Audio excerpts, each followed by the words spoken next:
one thing I always try to remember is that everyone will have 2 cents about what you want to do with yourself and your life, but usually it's only worth 2 cents. Exactly. So I always tell myself that. It's like everyone has 2 cents, but it's usually only worth 2 cents.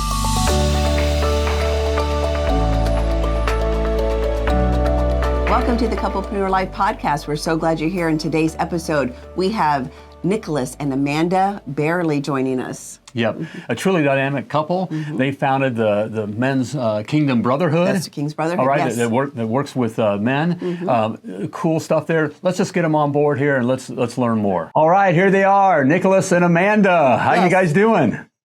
Amazing, grateful to be here. Thank you guys so much for having us. This is so fun. Thanks for being here. Okay, can you pronounce your last name for us? Bayerle. Bayerle. Oh, that's easy. Barely. I meant to ask that before. But you guys are more than barely. But still, that's a fun name. All right. Okay. Yes.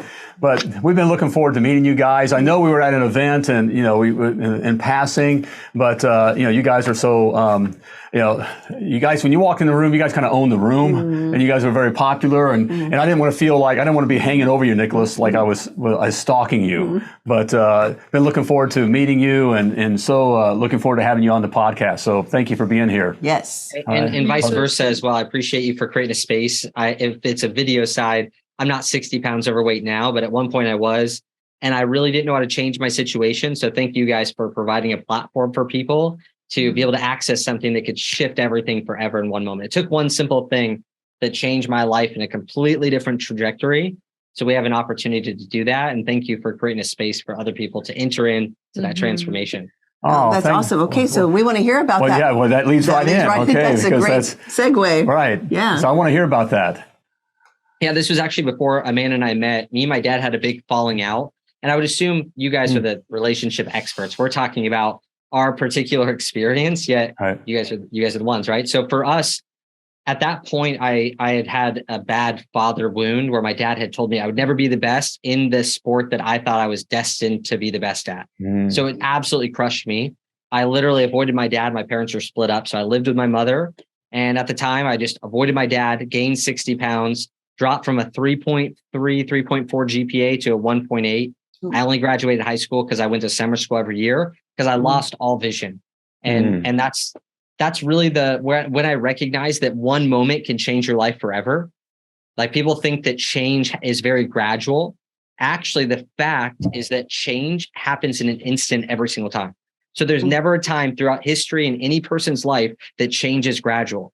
Even if it was alcohol, you're drinking alcohol. Well, the time that you decide not to do it anymore or to do it not in a way that's harmful, it happens in one moment when you finally make a decision, right? Choice means that you could change it. Decision means cut off any other opportunity. And this kid came to school and he was eating a meal plan and just living the life, right? He wasn't telling me what to do. He was living a healthy lifestyle, shifted my life forever. I lost 60 pounds. And if it wasn't for that, I would have never met my wife, Amanda, because I would have never had the confidence to even go out and put myself out there. Even if she liked me, I would have sabotaged it because I was so insecure and upset with the version of myself that I didn't feel like reflected who I was. Like, I'm not actually this guy. I just don't know how to change my situation. If I were to think about even couples and entrepreneurs, how often does that probably happen where like, I'm not reflecting who I actually am, how I actually feel. I'm better than this, but like, I don't know how to change it. And hopefully we'll go through some stuff today that'll help. Absolutely. I love that. I love that story and the father wound thing. And Amanda, I know I want to talk with you, but I'm attracted to Nicholas here. Boy, that sounded kind of creepy. A little bit. Hey, he's pretty good looking. I mean, I'm pretty attracted. Yes, he is, man. and the idea of the father wound thing, which we deal a lot with, and I experienced a very similar thing. And that the idea that you're working with that and dealing with men at all ages. I'm 60 years old and there's still a father wound. Now I've gotten over it, but it's there. It can rear its ugly head. It's still at 60, the little boy in me will show up, and because of that wound. So it never goes away. So I love that you're working with men in that manner. In fact, what is your group that you work with men? What is it? Great question. So all the areas that I failed in inside of faith, I had never experienced any type of faith growth or spiritual growth in my entire life. Never did I go to a church. I thought a Catholic was someone who drank alcohol and a Christian was someone who didn't. Like that, literally, that's what I thought. I was like, we must be Catholic then because we drink a ton of alcohol in our house. And so in the faith category, I really failed. In the health category, I really failed. When I was going through that, I failed in the relationship category. And then after I lost weight, got married, went to ministry school, traveled to 14 different countries, I couldn't provide for my wife. And I was like, I thought that I had everything. I'm trying to line it all up. And that's when we created something called the King's Brotherhood, all around those 4 dimensions. I was a failure. So I failed in all the dimensions, overcame them in my own life, but realized it's a constant journey that we can't outsource those areas of our life. So I created a community called the King's Brotherhood, advancing God's businessmen, specifically for the Christian man who's called to business as his place that he's meant to serve, invest 50 to 55% of his time in. How do we get them together? How do we equip them in the business sense, but without sacrificing their faith and all these other areas of their life that we think are so separate, yet they contribute to everything. I couldn't even get my message out there when I was overweight. So was it important? Well, for me, that was a starting point that even led me to the place where I found faith. So if it wasn't for having these things aligned and growing, I wouldn't have the life that I have now. And without my wife, I would have never started a business. Wow. She was the one who believed in me to do it. So each part is important. And if you can't outsource it, I truly believe this is the place to master. And just for stats, we've ran events where we've pitched and done multiple millions of dollars from stage, multiple millions of dollars over the phone, in person and virtual. We've sponsored 42,000 kids to go to after school programs in America from the business that we run. We've been able to help rehabilitate women in sex trafficking. So it's just like the business that we've ran, we've been able to do some amazing things, yet it's also impacted people directly through the work that we're doing. That's not even including the actual men that we work with and create transformation. That's amazing. Yeah. And all coming from the wound of being told by your father that you're not going to amount to much, or you're not going to be able to do anything. I love that. But you can go, as a young man, you could have gone one of two ways. Yeah. Right? I mean, you obviously made the decision that you're going to change your life. What do you think, what was in you that made you go that way as opposed to maybe a darker path? Yeah, that's a really good question. I would think that part of it's just who I was. I always wanted to grow, but I was throwing that into really negative things. So when I was 60 pounds overweight, I was playing video games from 3 p.m. till 12:30 in the morning every day. And then during summertime, I would literally play 18 plus hours a day. So I was focused, I was motivated just towards the wrong thing. So I think one thing as a man on the men's side is that where does your passions and your responsibilities overlap? I realized I was very passionate about golf. I was very passionate about motocross. I was very passionate about coffee. I was very passionate about video games. Maybe people are passionate about their sports team. And I realized that where's my responsibilities? I have a responsibility to provide for my wife, for my family. I have a responsibility for the mission that I have in my heart and the things I want to see. I was like, where is my path? When someone said that for me, it just clicked. I literally went from this guy that had all these passions to going, well, I love to speak and teach and train. And I also feel called to impact these men and provide for my family. This seems to have overlap where I'm not just passion driven, but I'm also looking at my responsibilities and where they overlap with my passions. So good. That is so good. It is so good. And, Amanda, when you walk into a room as a couple, you guys walk in the room and the room knows you're there. And there's Amanda, some energy about. Yes. And Amanda, you're a very powerful person. When you're in the room, people know you're there as well. And That's so sweet. Thank you so much. Oh, certainly. Well, it's true. So how did you, where were you at the time when Nicholas was dealing with this? Were you always, entrepreneurial in spirit, right? And have this and have this powerful spirit about you? Yeah. Well, I don't think we actually shared this, that we got married at 18 and 20. So we got married we got married very young. I'm 29 now, he's 31. So, we were really young when we were going through all of this stuff, but, I grew up in the church. I grew up with amazing Christian parents that just instilled confidence in me that I could do anything I put my mind to. I feel very, very blessed with my upbringing. And so Nicholas and I have a very different upbringing. But when I met him, he was the most on fire man for Jesus I'd ever met. And I was like, I want what he's got. Like, he's going places, you know, like he thought that he was like going to die at 30 as like a martyr, because he was just like, whatever Jesus wants me to do, you know? And so we both thought that we were going to do ministry together.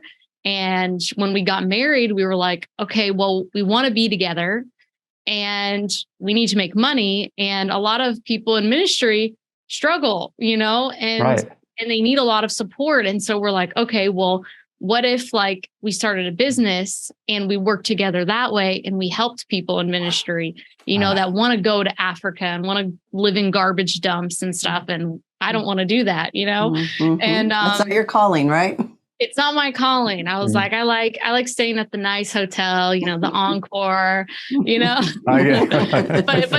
but still giving, you know, of my time and, you know, what God wants me to do. So, you know, that's when we got started in businesses just a few months after we got married, because we were like, all right, we got to do something. And we got introduced to a network marketing company. And that was the same company that Brandon and Kaylin were a part of. And so that's kind of how we like met them, was through that company. And so that was literally 10 and a half years ago. We'll be celebrating 11 years of marriage this May.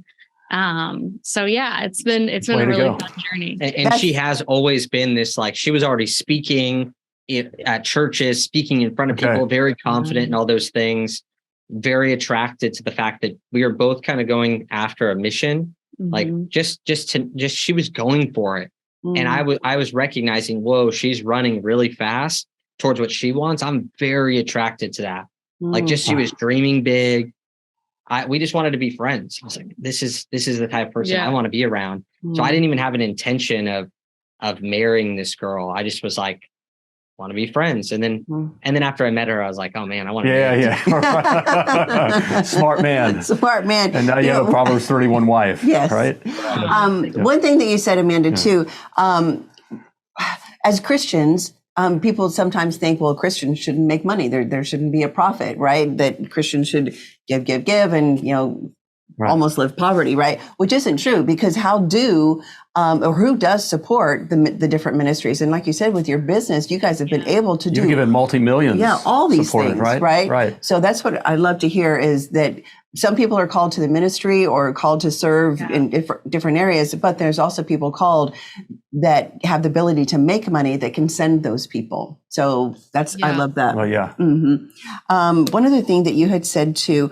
Well, I have a question. And I want to get to couplepreneur stuff.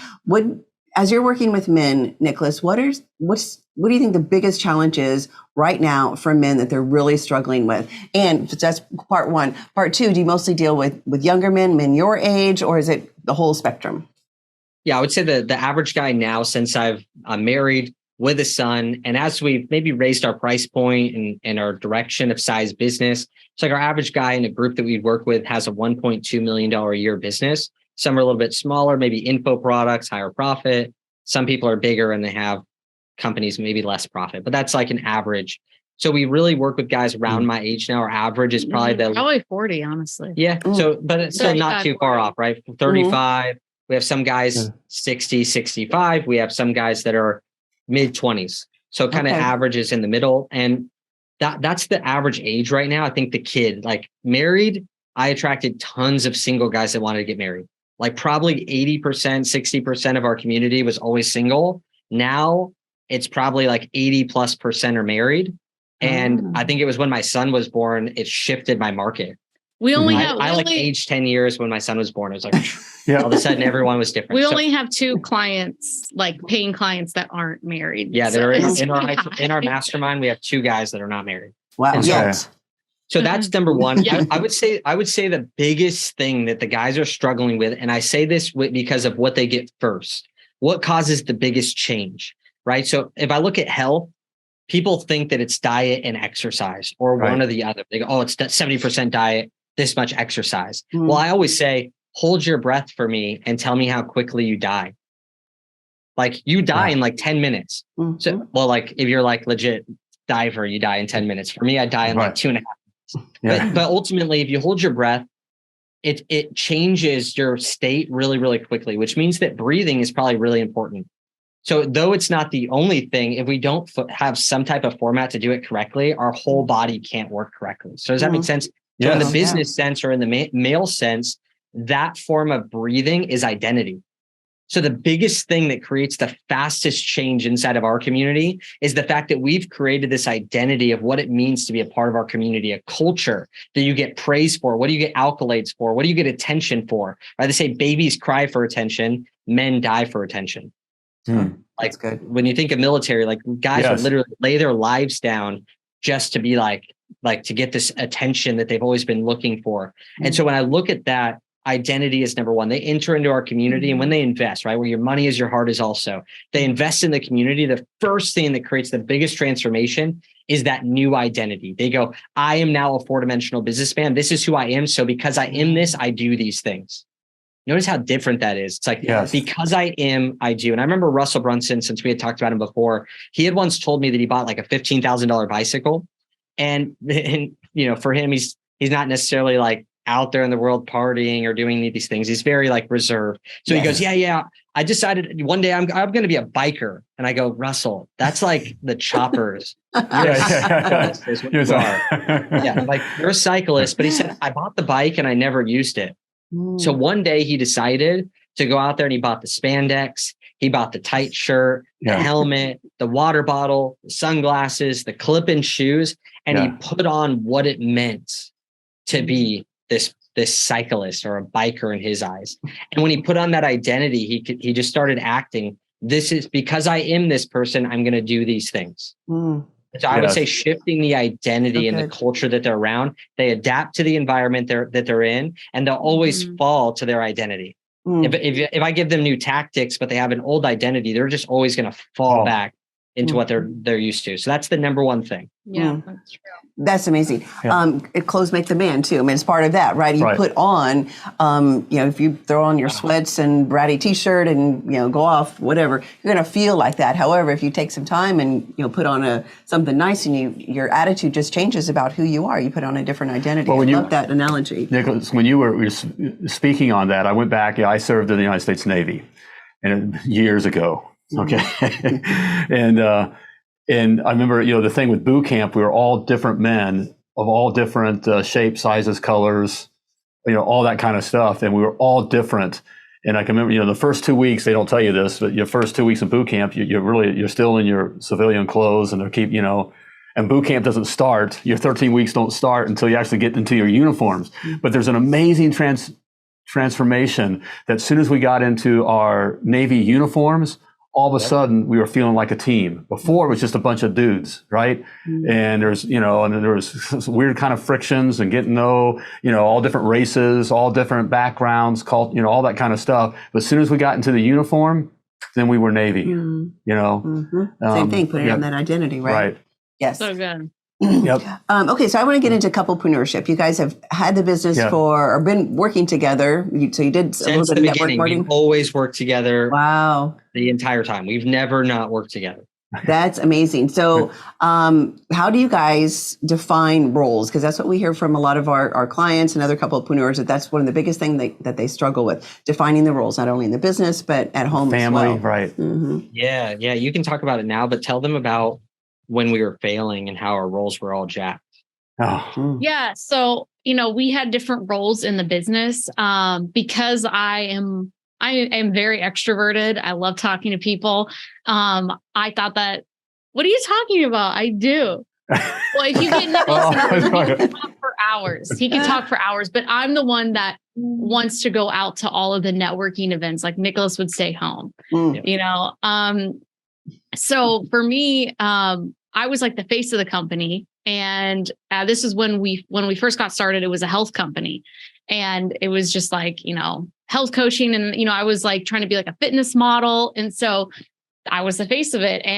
But I'm not good at sales. And so I could not sell anything.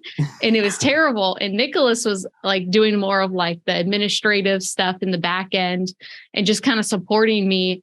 And it was not successful. And then finally, once he started being the face of the company and being more of the salesperson, and I was there to support him with all of the other stuff that goes involved with creating the plans and the systems and stuff, it's worked ever since. And so that's how we've just run our companies, because, I am more of the administrative person, and Nicholas loves to sell. He's amazing at it. And so it was more like I was an integrator and I was trying to like do the back end stuff, and she was trying to be the visionary, and we kind of shifted that. Now we work on vision together. We think that power couple by definition is two people coming together with two different visions, creating one like-minded vision, using their skills, talents, and abilities to get there. So even if they didn't work together, there's still a vision for the family, where the family's going, and each person's contributing. Right. So it doesn't matter to me. We just happen to work together. So when we switched, that was wild how it really 10x. I think the big thing about it for everyone out there is that the reason we were so off, you would wonder, why were we so dumb that we were completely backwards? It's because when you first start something, whether you have a capacity to become great or not, you're going to be terrible at it. So I was garbage at talking in front of a camera. Now I recorded 30 hours of content with, I don't think we really deleted anything.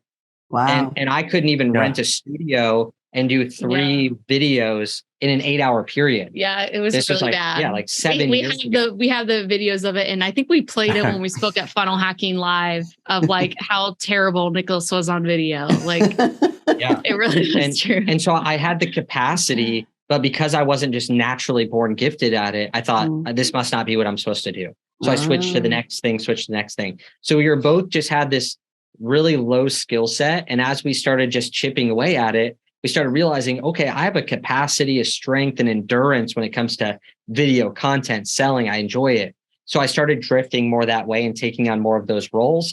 And she had a bigger role inside of operations and what was necessary at the time.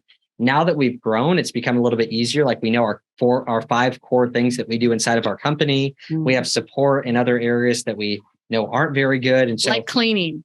I do not like cleaning. Nicholas doesn't clean. No, it happens. Yeah, and I think that's been a big piece of it as well. Is like as we've grown, when it was just us as a couple, it was very easy to wake up in the morning, grind, work on the business, go to the gym, come back, have lunch, grind, have dinner, and watch a show while we work on small stuff on the computer. Yes. And then when you enter kids into it, my son's 3 years old, everything changes. And so the way that the world does life doesn't work for the entrepreneurial couple. Yes. And so for us, we had to figure out, how do we buy back the correct areas of time? And we didn't really have a good example of it. So for us, the way that we went is we first had an au pair. The reason we did that is it's like a full-time live-in nanny. Yes. And the reason we did that was because if I were to hire a COO, first off, I was looking at like a $150,000 to $250,000 a year position, and they don't know my voice or know everything as good as she does. And we enjoy working together. She missed working.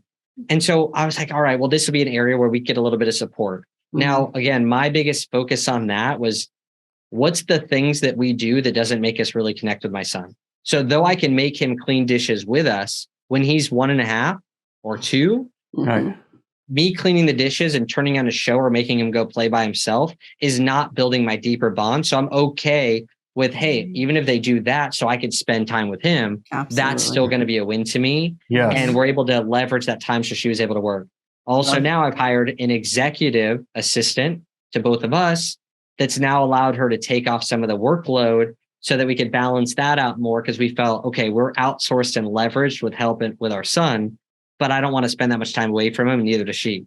So how do we find this balance where we now offload some of the admin tasks that we don't need to do, still have help and support with the nanny, sorry for putting the mic, and kind of have balanced it out that way to be able to leverage time? Because people say, oh, I don't have the ability to be able to work on things. I'm like, are you cooking food? Unless you're teaching your kid how to cook and helping them do it. Do you wash dishes? I haven't washed a dish in I don't know how long.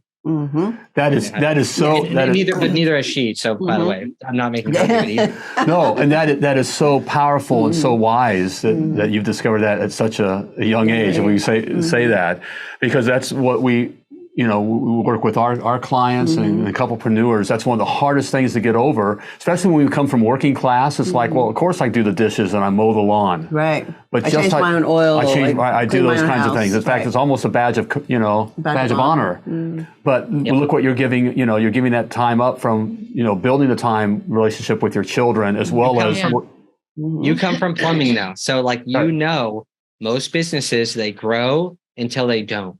And then they sit there for generations. Like they sit at the same point, or they gradually decline as things and the world changes. And I've seen this from carpet cleaning, flood restoration, flooring. And the reason why is because we think that what got us here will get us there. Right. And we start just continuing doing the same things that we've always done. And so for me, I was the sabotager of our business. I was afraid to invest in good talent. I was afraid to invest in areas where I could keep and retain employees. I was afraid to expand. I come from a family that claimed bankruptcy. The common theme of someone who does that, they'll only build something big enough that they can control it.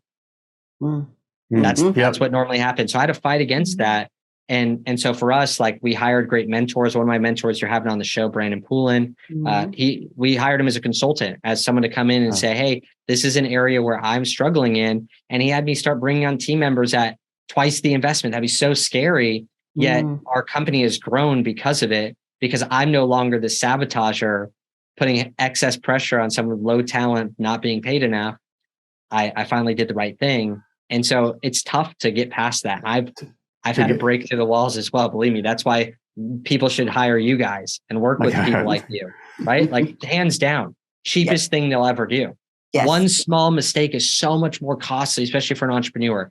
If they don't hire you, like, I heard one employee just getting a new one costs about 30 grand on average. Yes. Yep. Right. So one small mistake now has bled out all the money that it would take to invest to work with someone like you. What about a few of them? It's just ridiculous to me. So I've tried to learn that. Well, and we obviously absolutely agree. One of the things that we, like you said, we talk to our clients is hire before you really think you need it, right? Because once you need it, you're probably already behind the 8 ball. You're probably already behind. So really start to identify those things. Like you guys said, what are the things that you're strong at? What are the things that you're not? Or the things that you'd rather spend, have someone else do, so you can spend time with the kids or work on the business or whatever. So hire before you really think that you need it. That's the key. Right. So you can write it in there. Yes. So, and but doing that, so, you'd said it earlier that we are unique. We are different. It's not the same. So you're making these kinds of moves. A young family has an au pair. What did friends and family have to say about that? I think originally my mom was like, what, because my mom was a stay-at-home mom with 3 kids. We never had a babysitter ever. Like, never, no one ever really watched us unless maybe it was like a grandma every once in a while, so my mom was with us all the time. And, that's not actually very good. I believe my parents should have definitely gotten some alone time. So she was a little skeptical at first, but, I was like, I have to do what I need to do. I was a stay-at-home mom for 2 years. And I was like, the business wasn't growing. Nicholas worked part-time too, and so we just realized, okay, he's at an age now where I'm not breastfeeding him anymore. He's very active. He needs someone going to new places, parks every day. Our son is like us on steroids in the terms of extrovertedness. This kid has so much energy, always wants to be around people. It's wild. So, but now actually he's going to go to school 3 days a week. So I'll work on those 3 days. And then the other 2 days will just be like me and him doing fun stuff, which I'm excited about. Yeah. Sure. I think it's really important for everyone to know. I think this took me about 9 years to have breakthrough in, probably. I was very gripped by my past and my environment that I grew up in. Like, I remember when I first got a new pair of clothes and I was going to this mansion party in Rancho Santa Fe, San Diego. It was a big infinity pool, and they basically threw a party to sell this multi-million-dollar house. I don't even know what it was, but it was big.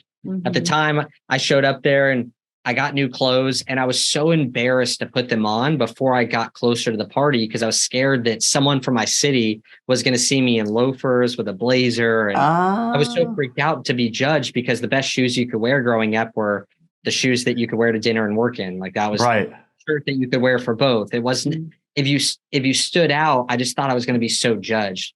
So that was very difficult for me. So now going into this season, one thing I always try to remember is that everyone will have 2 cents about what you want to do with yourself and your life, but usually it's only worth 2 cents. Exactly. So I always tell myself that. It's like everyone has 2 cents, but it's usually only worth 2 cents. Where are the people that actually, they like you, they understand you, they understand where you're going, they understand your heart, and how can you make sure you have those type of wise counsel in your life? And so I just haven't really cared about it. And I think that draws over into business.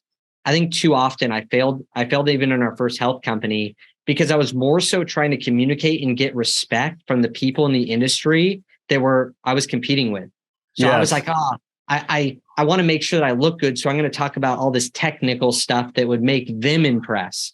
Because if I talk about the simple things, they're going to go, they're no good. They just do that. They only talk about the simple things. They don't do it this way. And I was trying to appeal to someone who is never going to be my buyer rather than speaking directly to the customer. And I started saying, fat's not bad for you. Hey, it's okay to have carbohydrates. Hey, protein, track it this way. Simple things that I would have made fun of myself for. But that's what was making people buy. And I wasn't trying to please someone that was never going to buy from me. And so same thing inside of our family is now I feel a little bit less about it, but I remember a time where it was so gripping that I could literally hear the responses of other people without ever hearing them. Most of the times I was wrong. I was wrong about how they would respond. My dad, I remember thinking my dad was going to make fun of me. He was going to call me names. He was going to think I was too cool for school, that I think I'm better than I actually am. I'm hearing all this in my head just from putting on a blazer because it was challenging my identity, challenging who I thought I was. So I actually had a problem, not everyone else. It was exposing my problem with myself. So if you're afraid to hire a nanny, or you're afraid to invest in your family or get that extra help because you think that everyone's going to think that you're too cool, or that you think you're better than people because you're going to not wash your dish. Like they probably won't be that way. Correct. Like it wasn't really, people think it's amazing. They're going, honey, how do they do that? Like, how do they get someone to cook their food for them or whatever it is? And in my head, I was making up all the stories. Yes, you're absolutely right, Nicholas, because the right people will ask how, right? How did you do that? Okay, Nicholas, you went from this to this to this. I want to know how.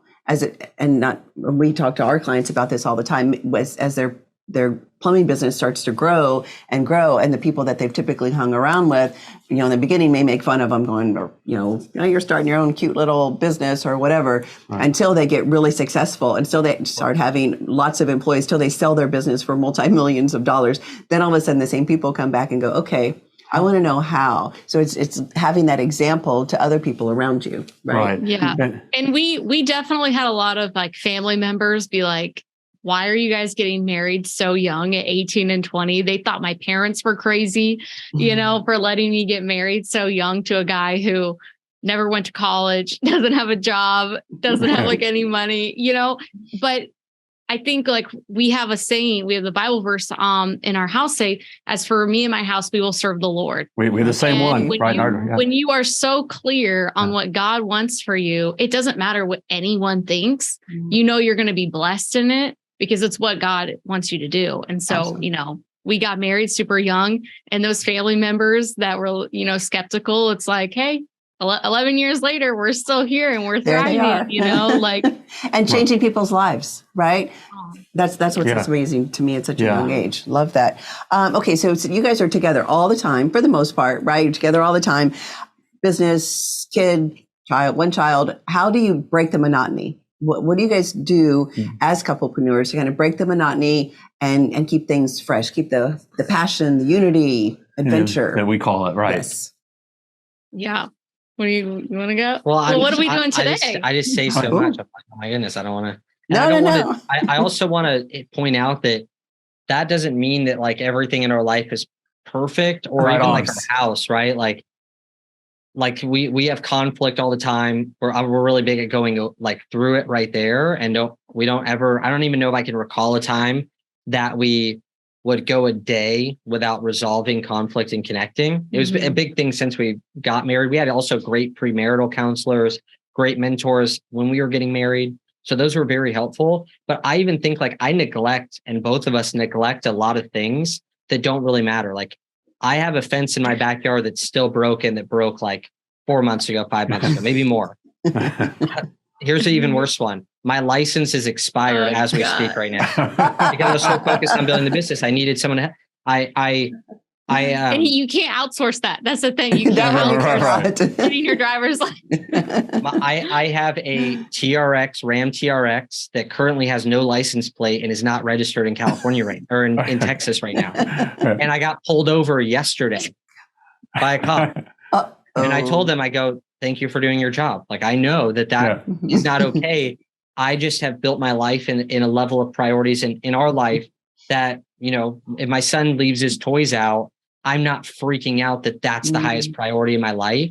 Like, hey, I'd rather do a podcast and I'll let some things slip that are just on a lower priority that other people out listening probably do a million times better than I do. I need a new air conditioning in the downstairs. I know I need that for summer. I want a new water heater in the garage, but people need to get on. Maybe actually people listening to this might know some of the referrals for that.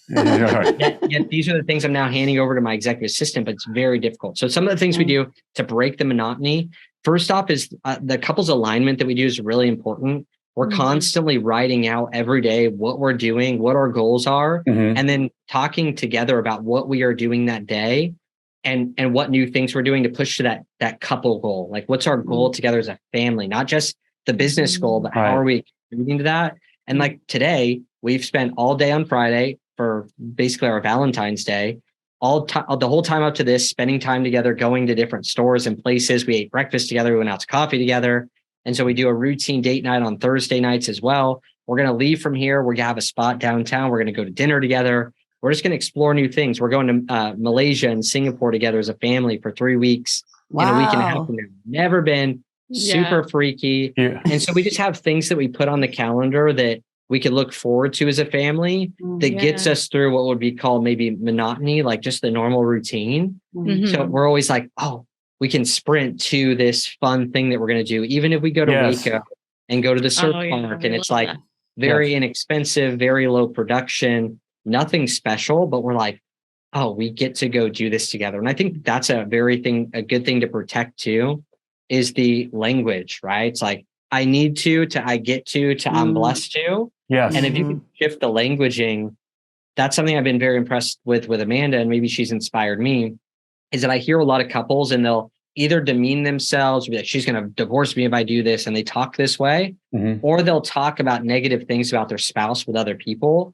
I've never talked negatively about Amanda to anyone, even just from my own perspective. I have a negative time and go, what am I thinking about? Why am I thinking about these things when there's a million and one more things that are positive that she's doing, and the opposite every time she's talking to people? And then with each other, every time I'm hard on myself, she's able to build me at, oh, you could go out there and speak on that stage. I asked her today, I got invited to speak at an event. I go, I don't know if I have a message for these people. I don't think I'm going to accept the speaking engagement. She goes, no, we'll build it. Let's do it. And I'm like, all right. I'm borrowing that belief because she sees greatness in me that I'm not performing, the opposite. And I think that is like, to me, is so much even more important than breaking monotony, because if you look at even rich, like famous people that are athletes, like they don't have a great success rate, though they have the ability to fly on private jets and be as spontaneous as possible, go to Beverly Hills and just throw money at everything with a 13 point something city tax. I couldn't believe my bill on tax when I went there. I know, right? I was like, I could have bought like 15 other pairs of things just with the tax that I paid to the city in this place. But anyway, that's a big deal. But the way that we do it is consistently just putting something in front of us. Yeah. Whether it's date night, whether it's a trip, something to look forward to connect, having something routine as well that makes you connect, even if it sucks. Like you don't want to go to date night. You can't get into it. It doesn't feel good. But I wouldn't neglect prayer just because I can't pay attention. I can't pay attention, so I'm not going to pray today. No, I'm going to push myself to be disciplined, even when the feeling's not there. I love this quote. This one's from Danny Silk. And he talks about that commitment in marriage is what keeps you from sweeping things under the rug. So when people have conflict, smack that mic. When people have conflict, if they don't have trust and commitment to each other, they'll sweep it under the rug because they think if I tell them or push too hard, they're going to leave me, reject me, not look at me a certain way. But if you have a high commitment and it allows you to go through the conflict, the only way you can love something or someone more is by getting to know them better. And so when you walk through conflict, obviously, as you guys would teach, for the ability to understand, not to be right, you walk through it to understand the other person. At the end of it, you now know each other better, and you now get to enter into a deeper level of love and feeling. Yet it takes going through the committed works. Right. Okay, we're going to walk through this because we're committed to walking through it. It's going to be terrible, but on the other side, I know that we're going to know each other better, and we're going to be able to enter into that feeling. And I feel like a lot of people are like the Israelites. They get stuck in this wilderness for years because they have a conflict. They sweep it under the rug. They hold it against the person. They never get through the conflict to the promised land or the other side where they have a deeper level of love for each other. And they get to experience those feelings at a higher level of what would be called the honeymoon phase. And so we chase those as well. Yes, a deeper connection, right? We just did a podcast, can't remember when, a week or so ago, where we had heard this interview, this famous country music star and her husband were getting divorced. They had been married, 3 or 4 years, a short period of time. And she just said that the magic was gone. The glitter. The glitter was gone, thank you. The glitter was gone. And so they needed to move on. And that it made me so sad. Like, is that really what we're going for? Of course, the glitter, quote unquote, is going to be gone after 2 or 3 years. But the glitter isn't what's important. It's what you just talked about, Nicholas. It's getting past those conflicts and getting to that deep level, right, with each other. That's what marriage is. That's what true intimacy and connection is with your spouse. And then the glitter does reappear because you have that real intimacy, but it's working through those conflicts. And it's real glitter that sticks with glue instead of just kind of floats around and falls off. And it's great. And it's great that your children will see you argue. Like we talked about, arguments aren't bad. It's great for the kids to see you argue and then resolve it. Right. To still see mom and dad love one another. They may have been, passionate in their discussion, but they resolved it, which then they go out into a world that it's possible to resolve differences. Right, that we conflict is normal. Right. That we can get along even though we have differences. Right. Exactly. And I would add too, just the biggest thing I think for us is the love languages. I think always thinking about that all the time, because sometimes you can like forget it after being married for so long. You're like, oh, like I used to do that, but why do I need to keep doing that now? Like I've already done it before. And you're like, oh, wait, that's actually the thing that makes them feel loved. And I need to keep doing that. And so, it's fun just to explore, new things that makes Nicholas feel loved, but then also doing the things that he loved in the beginning of our marriage as well. And so that's been really cool. And we have opposite. I mean, we both have quality time, but my highest is physical touch and Nicholas's lowest is physical touch. But his highest is acts of service. And so I always have to constantly be thinking like, oh, what makes Nicholas feel loved is like getting him a cup of water. Like it's the weirdest things, like giving him a cup of coffee, giving him some food. Like it's just really funny, like simple things. She just did this the other morning. I was like freaking out. I wake up and she like woke me up with coffee at my bedside. And then I think you had food and everything ready. And I was sitting there like, what? So what's wrong? Like, what's going on? Because it was impactful to me, luckily like that, those are very inexpensive things, coffee at home and food that are simple. And that just like, it rocks my world. And then we share that quality time side, which is why we're thinking about what's the best thing we can do. Do we want to go to a show? And I'm like, I don't know. I want to like sit in a lounge, sit in a cafe, sit at dinner. Just invest time just to kind of like, even if we just sit there and kind of like just sit next to each other, at least our intention is there. And whatever it is. And we have there's some fun things that we've tried to do as well, where we try to like have just dreaming conversations where we take out things that make us feel negative during our date nights. Like sometimes work will be like, all right, I get the whole point of like, don't talk about work, don't talk about kids. I'm not even against that because sometimes it's very fun. There's other times that it's not. And so we'll try to be like, all right, like, why don't we start thinking of things that we'd want to either experience or have, things we would like to impact or do? Like, what's a theme that we could bring out a notebook and like kind of just like, for us, we're very progress driven and people are entrepreneurs. They are too. So sometimes we're like, hey, let's create space to just map out time. The last one that we did was so impactful. We got away and we planned our year. And that was so impactful. We went to the Adolphus in Dallas. It's beautiful. I love good coffee. So there's coffee downstairs. There's a breakfast place. And everything was decorated in Christmas. They like went all out. It was like, I don't know. Magic land. Wonderland. Yes. It was perfect. And for us to get away, it was just one night. So we left in the morning early. Someone watched our son all day throughout that night. And then we drove back the next day. And we just, every time we went to lunch and stuff, we just went out there and wrote our goals. Literally the worst part of the entire trip was the fancy dinner we went to. The listening to the piano player, the getting hot chocolate at this hot chocolate bar, getting coffee together, eating breakfast each morning. All of that together cost less than the fancy dinner. And the fancy dinner was the worst. We were very crowded in this place at a 2-person table. And we weren't able to really talk the same way. And I was like, oh my goodness, this is crazy. Like it was really just creating the space and having intention so that you're not just doing what you guys talk about, the mundane, in a new environment. It's very easy to be routine in a different place.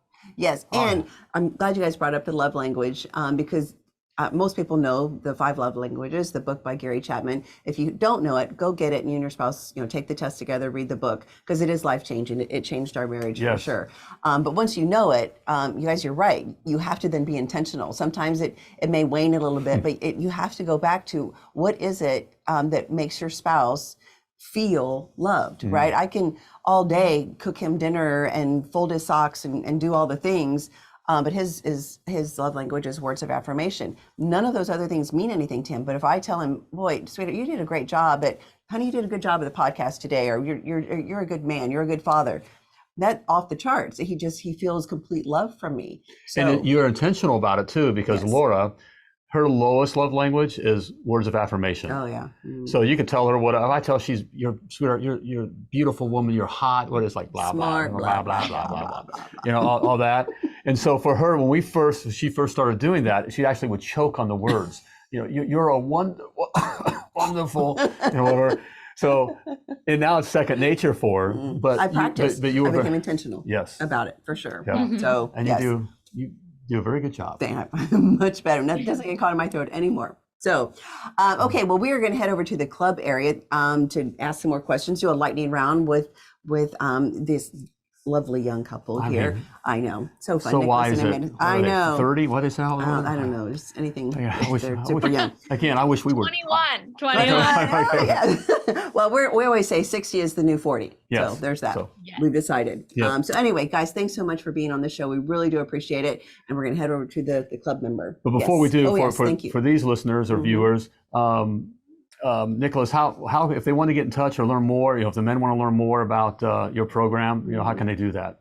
Yeah, so they're on Facebook. I actually have a private community of men that own businesses. So it's just a great resource to be in a place that your whole family doesn't even see everything that you post. So even questions and getting feedback from other guys, only the guys in the group can see it. It's called The King's Brotherhood. And then on Instagram, Amanda and I are both there. And I had talked about that. I have some physical copies of my book that I set aside for this episode that it's called Modern Day Businessman. It goes in depth on just the core things as a man that I just learned from my mentors. I invest about $300K and I learned it from the best people in the world. And I compiled it into a book with some of my experiences with it that are pretty wild. One of them, I got lost in the middle of the ocean in the middle of the night on a surfboard for 5 hours. That was terrible. I talk about it in the book and would love to send it to people that DM me on Instagram. It's just my name, Nicholas Bayerle. I would love to. I'll pay for the shipping. I'll pay for everything. If you're in Alaska, or I guess it's not that far, the North Pole, I'll get you a digital copy. Okay, like we'll make sure it gets there. We have a client in the North Pole. We do have a client in the North Pole, believe it or not.